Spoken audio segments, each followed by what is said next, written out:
Welcome to the Mixology Talk podcast. I'm Chris. And I'm Julia, and we're the folks behind abarabove.com, the ultimate resource for craft bartenders, bar operators, and just about anybody else looking to make great craft drinks. I'm a bar consultant with more than 10 years of industry experience. And I run abarabove.com, bringing weekly articles and cocktail recipes to help you make great drinks and grow your career behind the bar.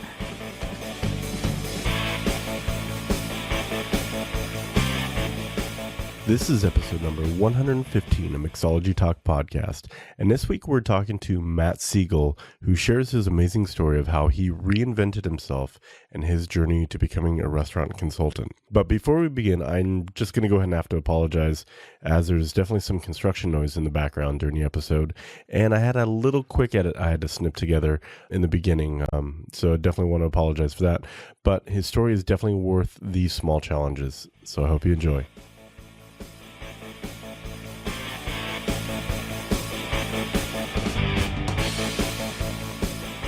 Hi, everyone, and welcome back to Mixology Talk podcast. We have another special guest here, Matthew Seigel, who's joining us. And thank you so much for taking the time to join us today, Matt. Oh, it's my pleasure, Chris. Happy to be here. Thank you. Absolutely. So if you don't mind just kind of telling us a little bit about yourself and kind of your current role right now. Yeah, absolutely. Born and raised in beautiful Los Angeles, California. I was in the music industry for quite a while. Moved to New York to get a little bit deeper into hospitality. Worked for an amazing restaurant group there called Make It Nice, which owns 11 Madison Park, The Nomad, and Made Nice. I was with them for a while and then recently moved back to Los Angeles to begin a consulting company of my own, curating bar programs for different bars, restaurants, hotels, and such around Southern California. Oh, cool. And what's the name of your consulting company? In the Spirit of Hospitality. In the Spirit of Hospitality. Great name. Yeah, it's kind of fun as talks about spirits and things like this, but, really playing on hospitality. And that's a phrase we actually used to use all the time at EMP. And it's like, well, we could do it this way, but in the spirit of hospitality,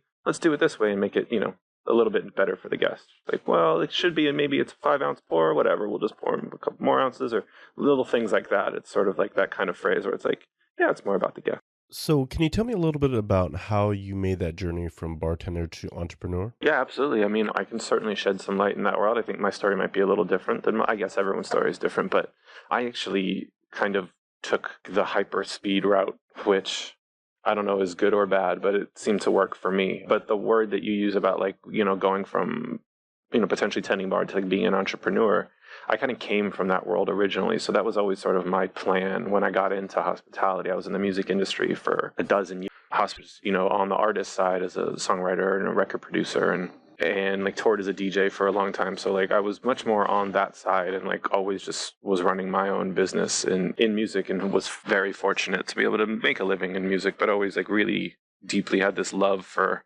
hospitality and especially food and beverage. And so when I had make a fairly long story, mildly long, had an opportunity to go to New York, living in Los Angeles my whole life, had an opportunity to go to New York to work at 11 Madison Park as the first restaurant I would ever work at was kind of insane. Even 4+ years ago when I first talked to them about that opportunity, maybe even 5 years ago now at this point, it certainly wasn't the number one restaurant in the world at that time, but it was still a very big deal, Those of us, even in Los Angeles, definitely knew what was going on over there. And so when I had that opportunity, even though I was very happy in the career that I was in, who's going to say no to that? If you want to get in the world, you're never going to get a better education in that place. And so that's kind of how I looked at it, was going there to sort of skip college and go straight to grad school, if you will. Yeah, absolutely. And I got there and I'm not going to say I started at the top because I certainly didn't. I started at the bottom, like everyone does there, as essentially a food runner. We call them kitchen servers there. And it's I knew nothing and I wasn't trying to lie about knowing anything. So I went there and just got schooled and just, was able to soak up so much information just by being there. I mean, you can't help but soak it up. You got to try not to. The amount of talent and knowledge and education that is available for you there, if you're open to look for it, I think that,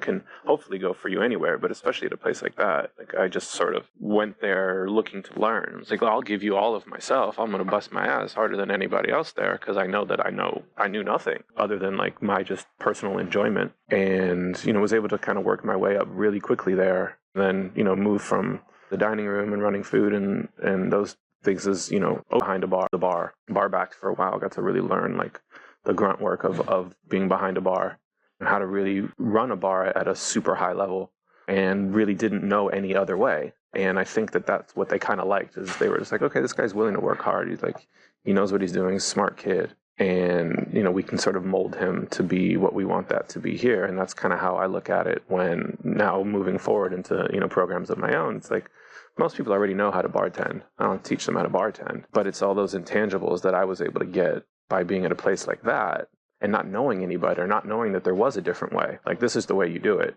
And you work really, really hard, and you do things fast and clean and beautiful and for lack of a better word, perfect. I just thrived in that. I loved that. That's how I worked on my own anyway. So going through that whole thing and then, progressing to become a bartender, and was a little kind of, like I said, different than most of the people that have been there. People have been bartending for 5, 10, a dozen years, and, all this knowledge and experience. And I kind of came in there as like a sponge and started to think about things differently, and, putting my own spin onto things. And when I got to start being able to finally be creative, and then putting together cocktails, which will then go into like being able to put together a program on your own. I got to think about things a little bit differently and put drinks together. It's not like, all right, let's make a sour variation with this. And it's like, all right, I didn't necessarily have all of that. I just sort of put flavors together a little bit differently, but was really, more so than like making a cocktail, is really about how I got to learn how to operate at a very, very high level. And that was, I think, the most important part for me, which allowed me to take this sort of speed track to then branch off and go do my own thing. Yeah, and I think it's one of the things that I see in the industry as kind of a manager, and that is a lot of people will hire for experience, and they won't really hire for what you call the intangibles, that drive, that ability to kind of soak up information. And I think that it's a missed opportunity for a lot of operators to only focus on experience, because you get to mold them into whatever you want them to be and train them, and don't have to break, bad habits that they've picked up over the years. And it is a different way of thinking about hiring that I think a lot of people just don't want to put the time into, to be completely honest. And I think it's such a missed opportunity for a lot of people. I absolutely agree. I mean, yeah, a lot of people, and look, from running my own business, and everyone, they're all guilty of it. Like, you look at a piece of paper and you're like, oh, okay. Or you apply for a more corporate position, and people think, like, well, you need to have 6 to 8 years of managerial experience and this and that, and have worked at this place. And it's like, well, you kind of need ID to get ID. That doesn't necessarily make sense. Like, I walked in there with a resume that had nothing to do with anything. It was a bunch of music stuff. And like, they told me over and over again, they're like, I don't understand why you want to be here. But looking at your resume, if you're telling the truth, like, you seem like you're doing just fine in your own that world. Why do you want to, like, they were really open. Like, you're going to come here, you're going to start at the bottom, you're going to make no money. And I was like, yeah, no, that's fine. And I think a lot of it has to do with ego and not having one, and being able to like work for a team and be part of a team. And it's not about like, even now I go and do things like, it's not my program, it's not my drinks, it's not my bar. Being a consultant, until you are that owner potentially, and even then, if you're an owner, there's probably still investors or other people you're working with, and you got to take yourself out of that picture. And I think that's a big thing that I've seen from a lot of bartenders, and I mean, it goes for any sort of industry, but there can be a lot of egos involved in that. And I think that that's like one of the things that can also really hold you back. It's not about you. It's about creating this team and being able to lead a team. Nice. Awesome. That's really cool. And so earlier we bit about your kind of introduction and into the business, and you kind of gave us a nice overview of starting at one of the world's best restaurants, basically, 11 Madison Park, and then kind of making your way through the back of the kitchen or kitchen staff all the way up to bartending and having some cocktails on the menu there as well. Would you mind just kind of talking about how that started? Like, because you were a successful musician, but then you got a job at 11 Madison Park. How did that work? How did the interview go? How did you position yourself to say, no, I'm really serious about this? Because that's kind of like starting at the top. Yeah. I mean, honestly, like, I submitted a blind email. I might as well have just knocked on the back door. And, I think that in itself says a lot. Just having persistence. To make it brief, I like I said, lived in Los Angeles my whole life, but a really close friend of mine was living in New York for a while, and he and I were always both into food and drink, and just sort of as a sport, for if you will, like, we just loved it. And he would always try and convince me. He's like, well, if you want to really get into this industry, which he knew I did, you got to come to New York. It's where it's happening. And obviously I knew that, but like, I was very happy in LA. So he kept sending me stuff, and one time he sent me literally a link from like Eater to like apply as a host at EMP. And he's like, dude, this is 11 Madison Park. Like, come on. Like, this 5 years ago, it was still a pretty big deal, or definitely a very big deal, even then. So I was like, all right, whatever. I haven't been to the city in a while. Like, I'll just send this, whatever, I'll apply. I'll come maybe, whatever, who cares? So I applied, was able to lock down an interview, which was already like startling. I was like, really? All right. Well, I guess I'll just go to Manhattan for the weekend. Like, why not? I didn't think much of it. I didn't really care much about it. It was like to shut my friend up. It's like, here, dude, look, like, I'll do it. We can come like hang out, eat around town for the weekend, and I'll go to this interview that I like kind of really didn't care about. And then I get there and, go to this interview and sit down with the woman to talk about being a host there. She's like looking at my resume. She's like, I don't understand what you're doing here. I don't know why you want to be here. You seem like you're doing just fine in the music industry. You seem like to be doing much better than what you're going to... I don't get it. She's just like, I don't get it. So I kept going through the motions, and we had a great rapport. And she's like, look, I feel like our GM would just want to meet you. She's like, you're totally different than most people that apply here. Like, usually it's, like a 22-year-old kid straight out of the CIA or something like that, who's like really like wants to be in the industry. And I was a little bit older than most of them. I was already like in my early 30s when I started that, which is considerably older than most people that start. And so I was like, okay, great. I'd love to meet the GM. So I meet the GM the following morning. I'm supposed to leave that night to go back to LA. And he and I chat. My GM was actually younger than I am, which was like already pretty funny. Yeah, that's pretty amazing. Yeah. He like looks really young. Or the guy that was the GM at the time, who's now become like a really close friend of mine, looks really young, was actually younger than me, kept saying the same thing. He's like, dude, like you seem like you're like doing great. You kept reiterating it. You're going to make no money. You're starting at the bottom. You're just going to run food. I was like, yeah, no, that's cool, man. So he was like, look, next time you're in New York, let me know. If you want, we can do like set up a trail for you. You can like chat with someone for a night, see if this is something you actually really want to do. And if we could actually even use someone like you, who with absolutely no experience. It's like, all right, well, I mean, I'm here now. Like, and I think that's kind of what he wanted to hear. It was like that sort of persistence. And he's like, all right, great. Well, I know you're supposed to leave tonight, but go ahead and book your hotel in the night, push your flight, and come back at 6 o'clock. We'll do it tonight. I was like, oh, shit. Okay. It's also very New York, right? It's like, okay, boom, boom, right now. Which, like, I love that. Very different than LA, where it's like, yeah, man, I'll call you, and then you just don't hear from him.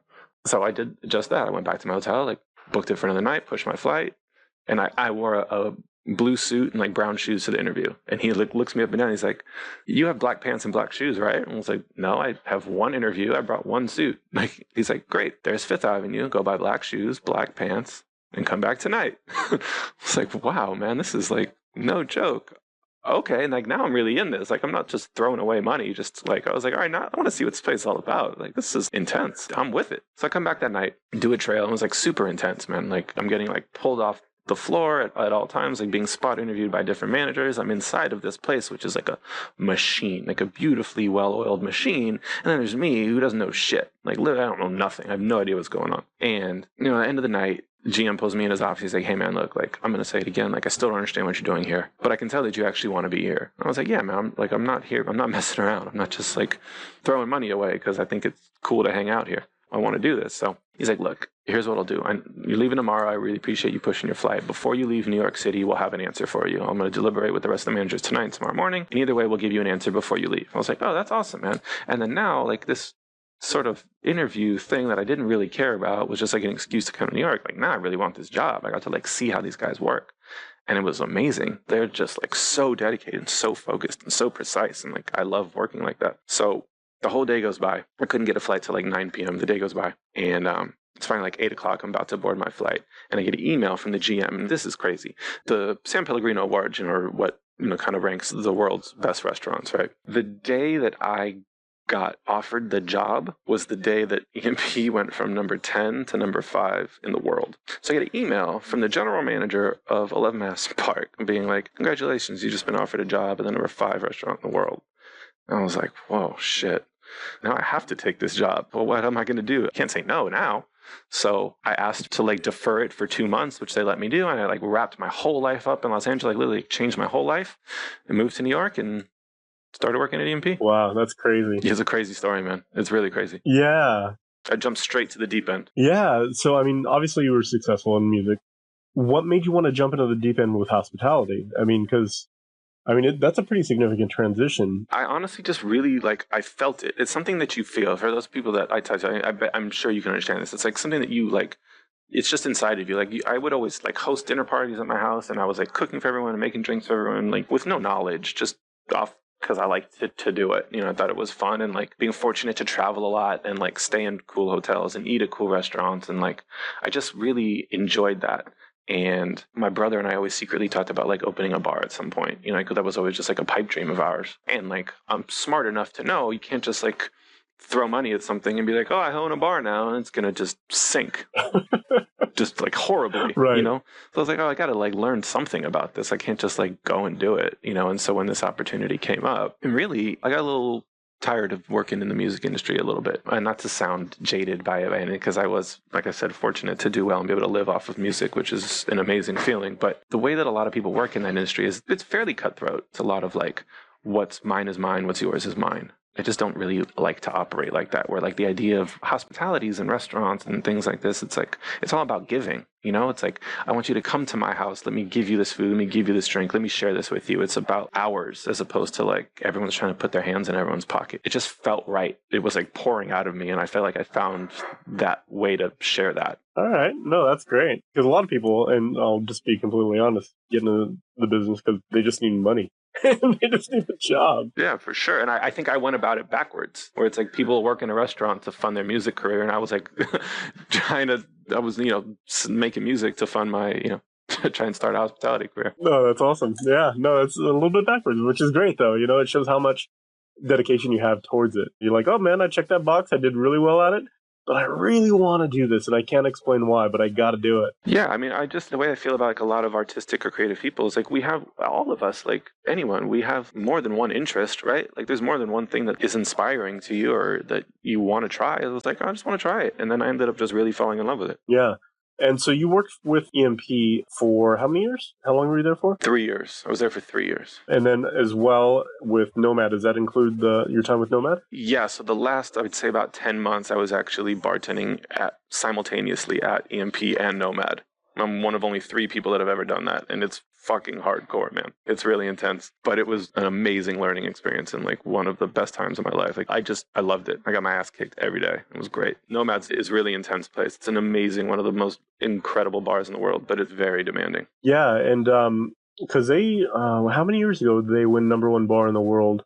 Through the Tails thing. Was that like 5 years ago, 3 years ago, something like that? No, they won. They've gotten a lot of prestigious awards. I don't know if they've ever been named the #1 bar in the world. Oh, I think it might have been Hotel Bar. Yeah. Oh, that's correct. Yeah, that was 3 years ago. Okay. Yeah. So, I mean, as far as just prestige and kind of accolades, they've kind of ticked pretty much all the boxes as far as the beverage program can. So, and rightfully so. Not patting myself on the back, not because of me. Like that place is just they're amazing. Their dedication, their work ethic, and just the food and drinks they're putting out is just spectacular. Yeah, I haven't had a chance to go yet, but I've heard the same thing from many different people. Like, if you're in New York and you have the opportunity and can get into Nomad, that is definitely the place to check out. Yeah, and don't get me wrong, there's plenty of amazing bars in New York that serve really beautiful, delicious cocktails, but the like level of service that you get at Nomad is just unparalleled. Yeah, I'm gonna have to put that on my bucket list now. So, yeah. So what were some of the so you were there for 4 years, around 4 years. What are some of the biggest takeaways you got from working in both places for the industry? Oh man, like I said, being around a lot of dedicated and like people that are so smart and so know so much. Like I learned so much about the kitchen, learned so much about food and cost, and so much about wine from all the sommeliers, and then like spirits from other bartenders and service and all these things. So like every little point, honestly, like, and I'm not trying to just like keep piping this place up, but like every little thing is really detailed and thought of at a place at that level. I'm not just saying EMP, like any place, of that caliber type of restaurant, like they're so thoughtful and precise on everything. So being able to like really focus in on every little detail and take little things away from each of those things was really wonderful. But I think the biggest thing that I took away was the idea of guest first. It's always about making your guests as happy or comfortable or satiated or whatever they so desire, and sort of being able to think with them and for them, and kind of give yourself to their moment. Like it's their time. It's not about you, like I was saying about ego. It's like being able to really strip away that ego. And do you have any not to kind of put you on the spot, but do you have any great story about that and when that kind of happened during service, and kind of how that kind of all transformed itself throughout the evening? that whole aspect of guest first and kind of going beyond, their expectations and all that? Sure. I mean, yeah, like we do things called legends there, where it's sort of you kind of overhear something that they're talking about and all of a sudden it just sort of appears for them. So doing that from the beverage side is, being able to like invent a drink for someone that they've been talking about, or, use things that they've wanted to do. Or like there was a couple that are bar regulars there and they were sitting in the dining room for their anniversary and they really love rum, and whenever they'd come, we'd always make them all these fun tiki drinks and all these like crazy rum drinks. And we do a wine service called port tonging, and really quickly it's like an old way they used to open bottles of port when the corks were disintegrated by heating up the neck of the bottle to like super duper hot, and then you hit it with cold water and it just sort of comes off really clean.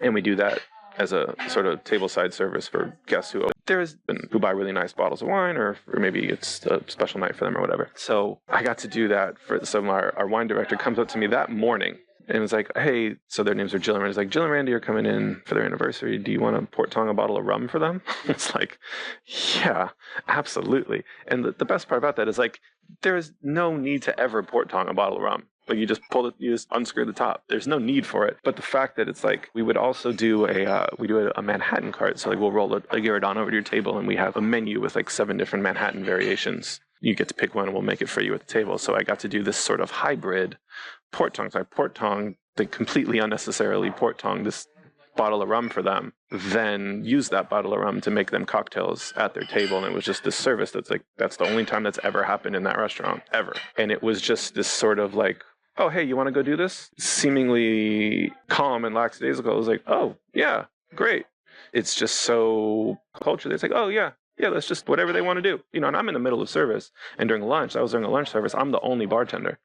So I had to leave my station, go be at the table with them for at least 10 minutes, then run back and make all the tickets that are happening, But to be like, step away from that to like really focus on these two for their day and like do this crazy weird tableside service for them was just, that one definitely sticks out in my mind. That's pretty amazing. And I'm sure they're probably telling the same story somewhere too. Like, man, this is why we go there, and just all those memories and stuff. That's pretty cool. Yeah, it was definitely a fun one. Nice. That's crazy. And it sounds like not only do they have like this whole different level of just everything, but it sounds like their expectations are really, really high for 11 Madison Park and Nomad. Is that something that you guys just always are training and practicing and kind of learning new techniques and stuff? Expectations, you mean I think the expectation is put on more, yes, by us, rather than like thinking like, oh, well, the guest is coming. Yeah, obviously, look, people have very high expectations of what, people maybe want to associate a monetary value with that. It's like, if I'm spending X amount of money on this dinner, it better blow me away. And I definitely remember being told that like the ethos is like, if every guest doesn't have the best meal of their life every night, then we've failed. And that's impossible to do. But the beauty of it is that we're trying to do that, or that everyone is on the same page attempting to do that like pursuit of perfection. I'm not trying to be a Lexus commercial, but it's like that sort of idea where it's like, you got to be LeBron every night. You got to be Steph Curry, like perfect every single night. And that's just not possible. But that desire to be, pushes everyone to want to learn more, study more, work harder, come early, stay late, do what you can, do your research, know your food, study your menu. I mean, the packets that we get from when we do menu changes are huge. They're massive, and everyone's expected to know it in a matter of a couple days. Wow, that's pretty incredible. Very cool. So then you kind of went out and started your own consultancy practice. Is that correct? The next step you took? Yeah, I mean, after being in New York for a while, and I could have stayed there in New York for a long time. Like, I love New York, but I always knew I wanted to come back to LA. Like, my initial plan was to, like I said, go there, learn, come back, and do my own thing. And so when I left New York, that was the plan, was to like do my own thing, come back to LA, open the bar that my brother and I have always talked about opening. I was like, I got this knowledge. I know how to operate at such a high level. I never plan to open a EMP type bar. I just wanted to learn how the best operate. I happened to just sort of fall in love with that place and their sort of ethos. But when I came back and started really digging into the numbers and starting like really putting things together to potentially open a bar of my own, I started to realize that that's maybe not exactly what I wanted to do right now. And like you were saying, like be 1,000% committed to something and then like never do anything ever again. Because I know once I open a place, like that's going to be my life, right? My baby. for however long, hopefully a long time. And because of, the network that I've already had in Los Angeles, having grown up here and being in the entertainment industry, and I knew a lot of people that were working on bars and restaurants or owned places and were doing, some really pretty cool things here. And so I started to kind of get hit up by a lot of those people to be like, hey, like cocktails are now becoming a big thing. Like, let's call it what it is, right? Cocktails are huge now. And the rest of the country is sort of playing catch up to what's happening in New York or Chicago or San Francisco and LA. As much as I love my hometown, like, we're still playing a little bit of catch up. Now, like, yeah, the spotlight's definitely on Los Angeles and we're having a bit of a moment, and we are hoping that it like keeps going, and it's really wonderful, but still not quite what's happening in New York, or Chicago, or it's just not, like, let's be honest. So having, not being able to have the network that I had here, plus the pedigree from places like EMP and Nomad and that sort of name recognition is really what allowed me to kind of catapult into jumping right into starting a consulting business. Because people, like I said, like, I'm insanely fortunate. I was just sort of getting knocks on my door being like, hey man, like, are you down for something like this? Like, we're going to put this thing together. Like, would you want to work with us on it? One, because of I have no ego, and like, one, yeah, look, I put some fun drinks together, there, and they wanted me to be able to do that. But two, like, they want to use that name, right? I'm no idiot, so like, I'm aware of what comes with all that. So people want to put all those pieces together, and I feel very fortunate that I got to kind of be maybe an ambassador for that, maybe like the Nomad style, if you will, of drinks here. Because there's definitely styles, right? There's like a Death and Co kind of style. There's a Milk and Honey style. And, now we're starting to hopefully be able to get like this sort of other kind of style spread out a little bit. And I feel like I got to be a little bit of a flag bearer for that. And I've been very fortunate that, like I said, I haven't getting lots of phone calls. Oh, that's awesome. Well, congratulations, man. Thank you. It sort of allowed me to like step back and like, oh, all right, maybe, I'll go through some more openings with some people, really digging into like what I was thinking about. It was like, I stepped into a restaurant that was already fully functioning before I go through an opening on my own. And this is definitely some advice I would give to people. Before you go through an opening on your own, go through some with some other people. If you can get someone to pay you to go through that with them, get paid to learn from mistakes, that is definitely something that you want and need to do. Yeah, and I think that's something that I took away from just bartending and managing programs is, you get to make all your mistakes on somebody else's dime. And of course, best of intentions, you're always trying to push the envelope and be better and better and better every day. But that learning curve can be expensive if you're doing it on your own. So being able to smooth those bumps out before you ever hit them, if you want to open your own restaurant, that's absolutely huge. So that's really cool. And I mean, just the tool set you're able to develop, helping to open a couple of restaurants and, having all that stuff in your back pocket. That's pretty valuable stuff. Absolutely. And like, I still get to be super creative and like make all these really fun cocktails and like use my palate that I feel very fortunate to have a pretty good one. And the back end of that, like I said, is really what's the most important. Right. No, absolutely. So kind of a segue into this is, what do you love most about your current job? And what is one of the most unexpected challenges that you faced kind of taking that next step? The two things I love most are freedom and creativity. Coming from being like a songwriter, record producer, started like, as a lot of DJs do, like making beats, like hip hop beats and sampling and that kind of thing.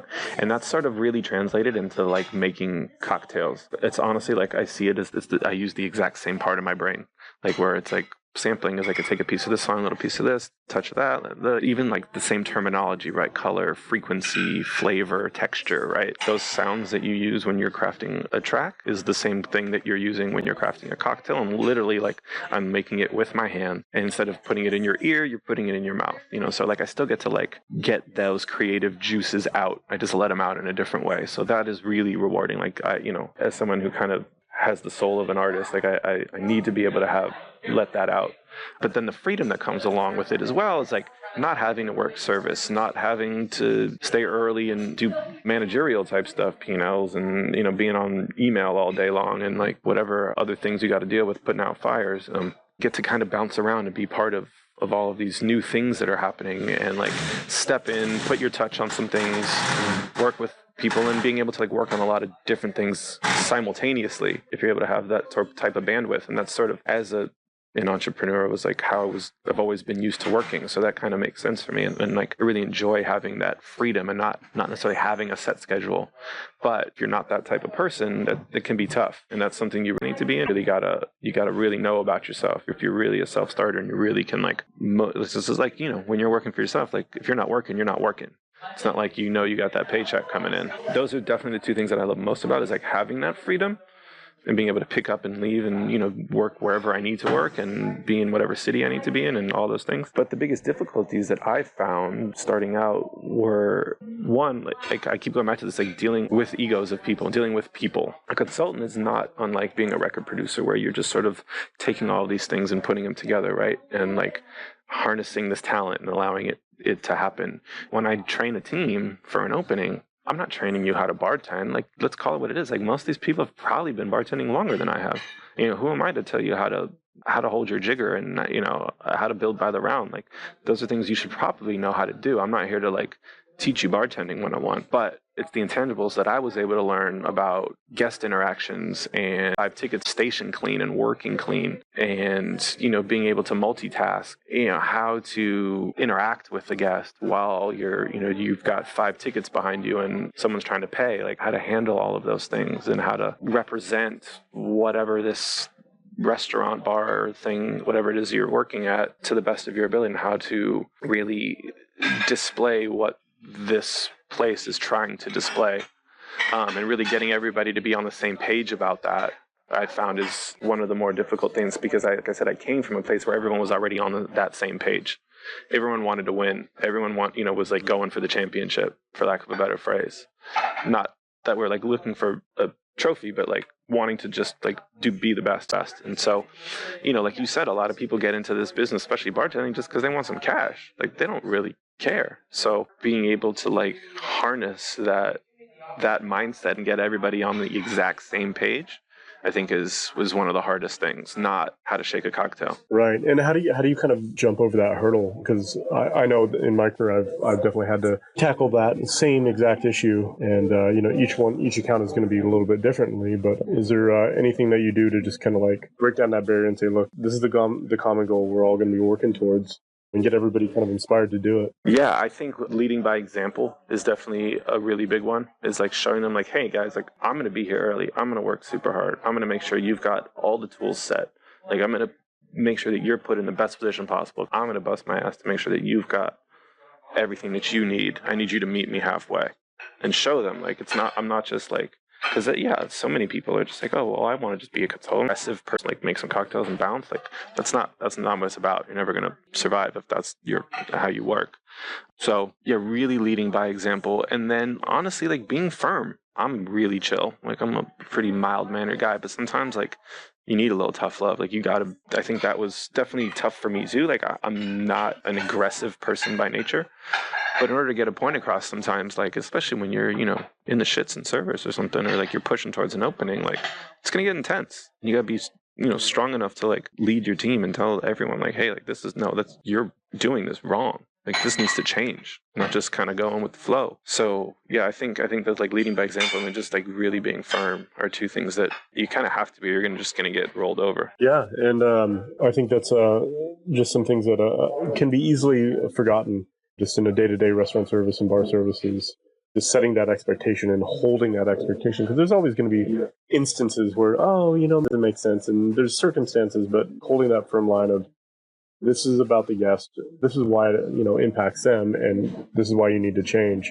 I could see that being kind of holding the line for and being inspiring for others, for sure. It's the basics, like I said, it's not about your skill behind the bar or any of those things. It doesn't matter, or how like tasty your old fashioned is. Like, no one cares. It's about those little things to like really lead a team and like make a great squad, and that's a good program. Yeah, absolutely. So, I mean, you've kind of gone through a lot of different careers and a lot of different things as far as hospitality, music and all that stuff. And you've done it really quickly and purposefully. Is there any advice that you give any other bartenders or anybody in hospitality that wants to kind of go down a similar path as you?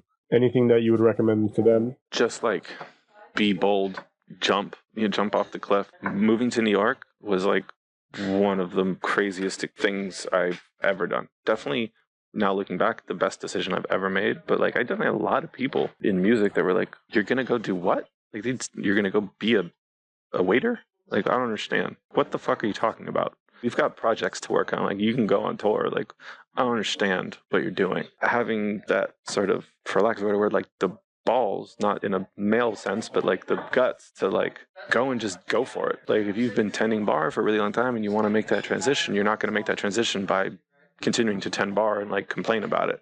Just go for it. Like you might fall on your face and you might be out of work for a little bit, and like being okay being out of work for a little bit, I think is something that is like such a non-American way of thinking. It's like we always have to work all the time. We're defined by what we do. And it's like, hey, like if you want to make a transition, a lot of things in your life are going to have to transition. For me, it took me moving to a whole new city. I knew if I did this in Los Angeles, I would just still like keep making music, and I would like kind of maybe work at a bar or something, and like that'd be bullshitting. Maybe, you know, it doesn't have to be that drastic for everyone, but like maybe if you really want to make a change, like you got to like unplug and make a change and really just go for it. Yeah, kind of get outside of your comfort zone. Yeah, you got to be outside your comfort zone. I was so uncomfortable. Like when I moved to New York, I knew 2 people there. My buddy who got me to go there, who's literally a surgeon at Columbia, and it's like he's busy like in the OR in the morning, and then I taught at a DJ school for a few years here in Los Angeles years ago, and I had a former student of mine. I had no place to live I couldn't move in until mid-month, so for like the first 2 weeks, she was the only other person I knew, and she talked her boyfriend into letting me sleep on a mattress on their floor for 2 months. So I stayed at my former student's boyfriend's like floor, essentially, the first 2 weeks I got to New York, and going into this brand new restaurant that like I was completely way over my head. I was like very far from my comfort zone, but it all worked. Like everything worked out perfectly. And, you know, maybe sometimes it won't, but like you gotta just jump. I totally agree with you. And, you know, if you're just, like you said earlier, if you're just doing the same thing over and over, nothing's going to change. You got to make some drastic changes, or at least purposeful changes to get you to where you want to be. Very cool.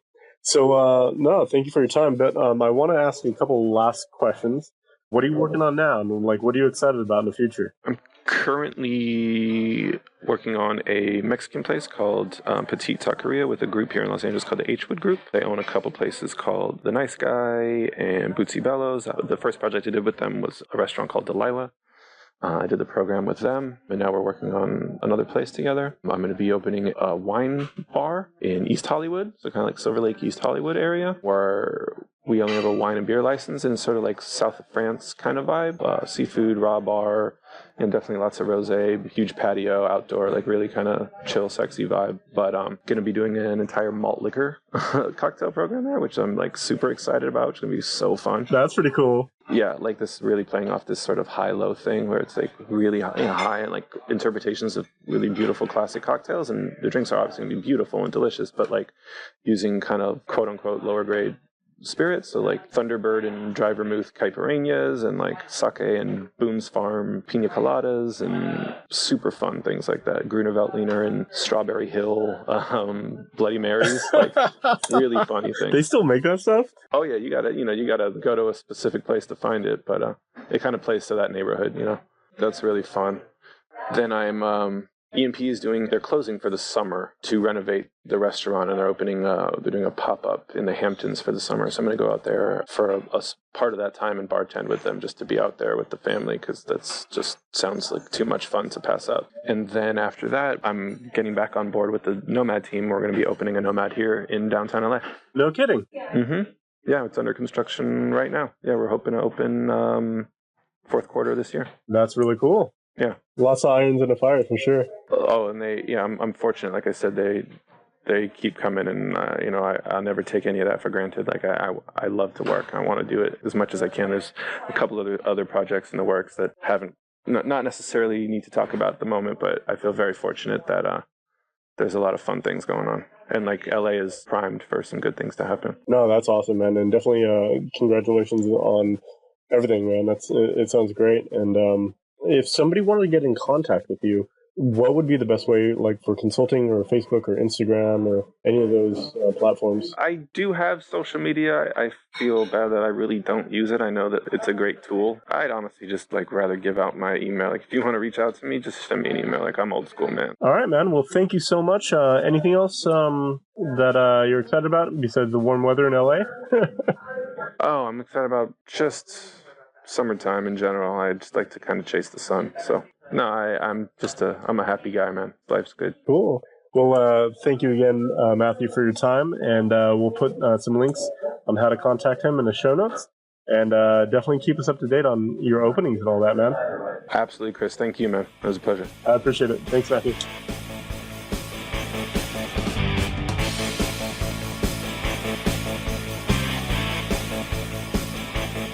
So as you can see, Matt has a lot of projects he's working on, and we definitely appreciate all the time he gave us. We had to end the podcast a little bit short, just some technical stuff on our end. But if you want to get in contact with him and see what he's up to and the project that he's working with, or if you want to work with him, if you own a restaurant or anything like that. So as you can see, Matt's got a ton of projects he's working on, and unfortunately we had to kind of cut this one a little bit short. We had a couple of technical issues at the end we had to work out. But if you want to reach out to him and work with him on a project, definitely head on over to our show notes over at mixologytalk.com/115, and we'll have some contact info for you there and a couple of the other projects that he has been working on. So thank you so much for listening to this episode and kind of suffering through some of the technical difficulties, and we'll talk to you soon. Cheers. Never miss an episode by subscribing in iTunes or YouTube. And as always, check out the show notes by clicking on the right.